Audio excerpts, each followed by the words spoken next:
The Life of Speedo Sound Sonic from One Punch Man.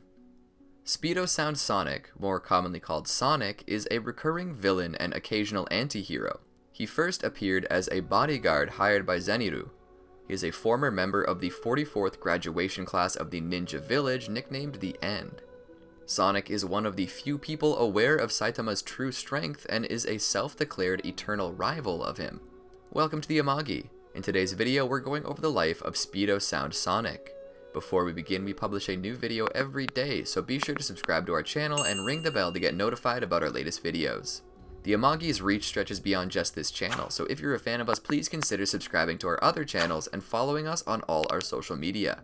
Help us reach our goal of passing 100,000 followers on all of our accounts by the end of the year. And with that out of the way, let's get into the video. Early life. Sonic was born in the Ninja Village and trained in its ways since birth. He was a member of the 44th graduation class, nicknamed the End, along with Flashy Flash, and is the sole survivor of Flashy Flash's massacre of the Ninja Village members and staff. Despite this, Sonic held no grudge towards his former classmate. Despite his best efforts, he was always placed in Class 5, the lowest and most harshly trained class in the village. In truth, however, he purposely feigned weakness so as to secure harsher regimens for further improvement. While he was training, Sonic met Flashy Flash, who, unbeknownst to him at the time, was purposefully performing badly to get the harshest training as well. Sonic would come up to Flashy Flash and tell him he'd give his fellow students tips with bladed weapons. While introducing himself, with Flashy Flash doing the same, the latter warned Sonic that even talking like this could be punishable. Despite this, the two ninjas bond and train with one another due to their similar physiques and become friends. One night, when Sonic and Flash are training in the wilderness and sitting by the fire, Sonic reveals his past and his plans to become the strongest ninja and completely change the way the village works, so that there can be more freedom amongst the trainees. He can tell by the look in Flash's eyes that he has the same passion. Several years passed and Flashy Flash had risen to be number 1 in rank, while Sonic had unfortunately still remained in dead last. The day after, Sonic had a sudden case of diarrhea and was spared from death, which Flashy Flash gave to everyone else in the village. However, seemingly unbeknownst to Sonic, his meal was actually poisoned by his former friend, possibly done as a mercy kill to Sonic for the bond they shared. Despite ingesting the poison, Sonic's durable body and strong immune system he gained from all the training in Class 5 allowed him to survive with only diarrhea. After weathering the toxin, sometime before the final examination, Blast attacked the Ninja Village and seemingly killed all the trainees of the 44th graduation class, with only Sonic managing to escape. Sometime after this incident, Sonic's previous ambitions of freedom and fulfilling his dreams were affected by the sudden introduction to the real world and its heroes. He began fulfilling odd jobs that required his assassination skills. Despite learning about Sonic's survival and the bounty he'd gained, Flash decided not to pursue him. This could be interpreted as the sense of camaraderie Flash held towards Sonic in the past. Paradise Group Arc. Sonic first appears as a bodyguard contracted by Zeniru. He leaves Zeniru's tower to kill the Paradisers, who are trying to kill Zeniru. Sonic confronts the group and their leader, Hammerhead, in the woods near the tower, and quickly dispatches of all them but Hammerhead, who protects his head with his suit. A brief scuffle ensues between the terrorist and the ninja until Sonic hits him in the back of the head with a kunai. Assuming Hammerhead dead, Sonic calls Zeniru to report his success. However, when he turns back, he sees that Hammerhead's body is gone. Sonic pursues Hammerhead but encounters Saitama first. He accuses Saitama of being a Paradiser. Suddenly, Sonic throws a kunai at Saitama and lunges with his sword, but Saitama counters both attacks and breaks the ninja's sword. Saitama tries to explain that he's not a Paradiser but a hero, but Sonic disregards this and says that his pride will not let him leave someone who can read his movements alive. Sonic runs around Saitama and shows off his speed. He then jumps at Saitama, but Saitama reads his movements. Astonished, Sonic uses Wind Blade Kick to attack the hero, but his momentum carries his crotch into Saitama's fist. Sonic declares Saitama his rival as he writhes in pain from the blow. National Superhero Registry Arc. Saitama is running around, worrying about losing his hero's license when Sonic throws a kunai at him and he catches it. Sonic begins to threaten Saitama, but Saitama interrupts him, saying that they could do this another time, and begins to walk away. This angers Sonic, who then draws his sword and rushes at Saitama to attack, but Saitama quickly turns around and bites Sonic's sword in half. Sonic stands still for a second, confused by what had just happened, until Saitama threatens to punch him, causing Sonic to shudder from the menacing aura. At that point, the two of them are distracted by Tank Top Tiger, who has shown up to investigate the person who'd been running around town and starts to threaten Saitama, until Sonic throws several exploding shuriken at Tank Top Tiger, which causes him to pass out. Observing that Saitama is a hero, Sonic declares that he'll create a situation that will force Saitama to fight him, then jumps back and throws several more exploding shuriken which Saitama is prepared to block, but instead fly off in different directions, hitting the surrounding buildings and causing a lot of mayhem.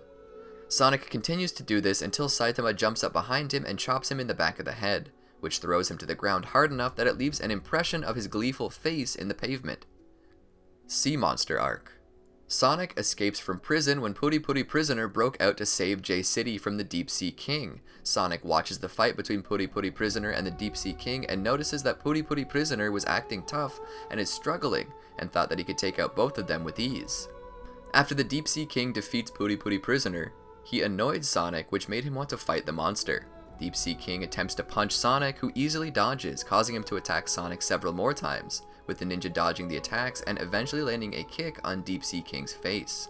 After landing the kick, a snake-like creature appears in front of Sonic and attempts to bite him, but only manages to rip his shirt. The creature is actually a long moray and is coming out of the Deep Sea King's mouth. Deep Sea King goes to attack with his moray again, but Sonic dodges it and smashes Deep Sea King's mouth shut, causing him to bite off the moray. Deep Sea King then attempts to use a chain of punches on Sonic, who easily dodges and jumps at Deep Sea King, attacks him, and lands on the roof of a nearby building. However, when he looks back, the Deep Sea King is laughing. Deep Sea King then launches himself at Sonic and crashes into the roof of the building, which Sonic is barely able to dodge in time. After dodging away from Deep Sea King's attack, Sonic jumps off to a different building, but before he has a chance to do anything, Deep Sea King shows up. He then reveals that after he'd left the sea, his body had shriveled up, but the rain enabled him to return to his true form. Sonic manages to escape, leaving behind his prison outfit in the Deep Sea King's grip. Sonic then appears on a nearby roof, naked, vowing that the next time the two would meet would be their last, after which he leaves. Then he meets Genos on the way, who asks him who he was. Instead, he warned him about Deep Sea King and leaves. Sonic was later spotted by Saitama, who at the time was tagging along with Moomin Rider.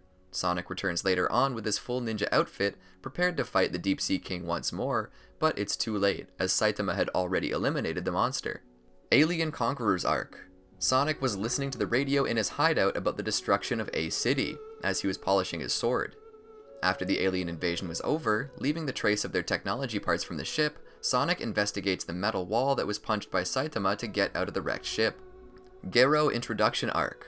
Sonic and the other criminals are invited by Sitch in an attempt to assist the Hero Association. Sonic managed to steal the papers before they were being passed around. Sonic explains the meaning of the gathering and declines the author, stating that he's only interested about Saitama. As he was leaving the headquarters, he heard the commotion inside caused by Garou, but brushes it off, stating that he wasted his time for not finding Saitama, declaring he will defeat him. The Blizzard Group Arc.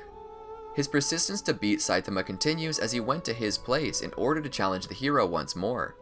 However, he ended up facing Genos, who introduced himself as Saitama's disciple.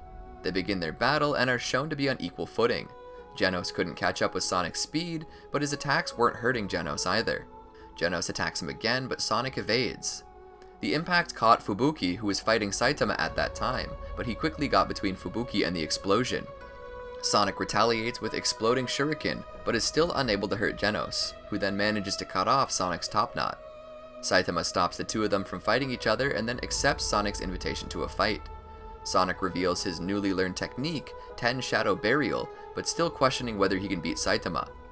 Saitama then uses one of his Serious Series moves to beat Sonic, who once again promises that he will defeat Saitama the next time they meet, and then vanishes.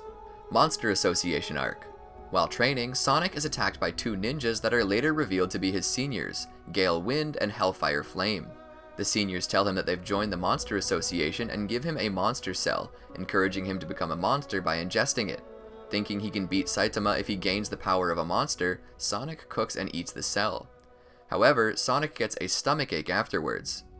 He eventually spends a whole night in the bathroom to combat diarrhea and swears revenge on Gale Wind and Hellfire Flame for not telling him about the stomachache, not realizing that the monster cell loses its function when cooked. Afterwards, Sonic feels that he's become lighter in his body weight and assumes that the monstrification has begun, but in truth, he just lost 2 kilograms from severe diarrhea. Psychic Sisters Arc. While Saitama fights Tatsumaki, Sonic notices the two and tries to attack Saitama with homing shuriken. However, Tatsumaki sends them flying back at him. Sonic dodges most of the shuriken but slips on dog feces and the last few hit him and explode. Ninjas Arc. Sonic is seen watching the internet surfers wreak havoc in City E. The 3 mysterious beings see Sonic, annoyed that he's just standing silently, and tell him that their despair isn't something he can see from afar. But said spectator simply says he has no business with them, that he's only waiting for a certain hero. One of the surfers thinks that Sonic plans to film the catastrophe so he can reveal them online, while another one of the trio explains that they have special antennae which can intercept the radio signals Sonic is sending, something which pisses them off. They prepare to kill him, but Sonic declares it's useless and that they're too slow. At that moment, Saitama, Genos, and Flashy Flash arrive at the scene. The internet surfers notice their arrival but declare that no matter how many heroes there are, it won't make any difference. Sonic is pleased to see Caped Baldy actually showing up, making watching the boring battle worth it. Sonic takes off his hood, revealing his face. He notices Flashy Flash and asks Saitama why he's with him. The heroes converse with one another while the internet surfers, enraged that they're starting a conversation while in the middle of a fight. They re-clarify their combined disaster-level demon status and state that those who underestimate them will die. Genos, Sonic, and Flash all attack. Genos rips the head off one of the monsters, while Flash kills the other 2 with his high-speed kicks. Flashy Flash looks back and is surprised to see Sonic has attacked Saitama but was slammed into the ground with only a single punch, marking his 14th defeat at the hands of Saitama. After Sonic is once again defeated by Saitama and is recovering, he's approached by the Heavenly Ninja Party, an enclave consisting of veteran shinobi from previous graduating classes of the village, including Gale Wind and Hellfire Flame, and reveal to Sonic their plans to kill Flashy Flash and Blast, welcome the organizer of the ninja village as their leader, and come out of the shadows to take over the world with their superior ninjutsu abilities. They tell Sonic to lure Flashy Flash out where they'll ambush and kill him. They also warn him that those who betray them will be executed. Sonic, being outnumbered, has no choice and complies to their plan. Sonic lures out Flashy Flash and the two begin their battle. As they fight, Flashy Flash is impressed by how much stronger Sonic has become. Sonic states that he's not the same fighter from several years ago. Flash realizes this and concludes that he has to use his ultimate moves to defeat him. It's at this point that the other ninjas attack Flashy Flash simultaneously with their weapons. The hero is able to dodge all the weapons but is surprised by the number of people there and asks what this is all about. The fighters reveal themselves as ninja from the village and their plan to kill Flashy Flash. But then Sonic attacks one of them. He goes on to say that he could handle Flashy Flash and for them to get out of the way. The ninja reveals his 10 Shadow Burial, impressing all of the ninjas watching. The hero then decides to silence all the other ninja and their battle begins. After disposing of the entire Heavenly Ninja party, Sonic revealed that, like Flash, he intentionally lagged behind to enhance his strength with harsh training at the bottom class. After his old partner told him about spiking his stew with carcinogens, Sonic retorts that he already knew of such things and prepared to resume his duel with Flash to finish their fight. Gale Wind, at the last moment of his life, warned them about the immense power of the ninja village leader and his background as a monstrous assassin. He then stated that both of them would be killed in 2 seconds. As Gale Wind breathed his last breath, he revealed that the ninja village leader was waiting for them in Sonic's old hideout. When both Sonic and Flash went to face the ninja village leader, Sonic revealed that prior to Flash's rampage, Blast attacked the ninja village with all trainees in the 44th classes seemed to have perished. Only Sonic was able to escape. He then stated the reason why he grew to hate heroes, the association, and the world at large was because to him they were nothing more than overglorified mercenaries like their fellow shinobi, trained in the ninja village, yet are worshipped for it. Moreover, he cannot stand self-important egotists flaunting their power and lofty ideals over others for hollow causes, something Flash admonishes him for, stating it as mere self-loathing, to which the former takes offense. In an internal monologue, Sonic says he will never work with heroes again after dispatching the super ninja behind the village's construction. As Sonic and Flash approached the hideout, they were flabbergasted to find out that the ninja village leader had been smashed into the ground by Saitama, who also confiscated all of his weapons. Saitama then gave the two his would-be assailants weapons and ninja scrolls as compensation, then left, as if nothing had ever happened. Feeling let down for not being able to face the ninja village leader, Sonic admitted that his multiple encounters with Saitama had made him far stronger, and stated that until the day he managed to defeat Saitama, Flash would be his second strongest opponent. But Flash ensured that said hero was his disciple, and he would only clash swords with Sonic if he defeated Saitama. Neo Heroes Uprising Arc. A and a group of Neo Heroes later attack Sonic in a building. Sonic easily dispatches the weaker Neo Heroes and successfully overwhelms A. Seeing that Sonic is too powerful for him, A escapes with a smoke bomb. Did you enjoy our video? Be sure to check out these other great videos from the Amagi, and make sure to subscribe and ring the bell to be notified about our latest videos.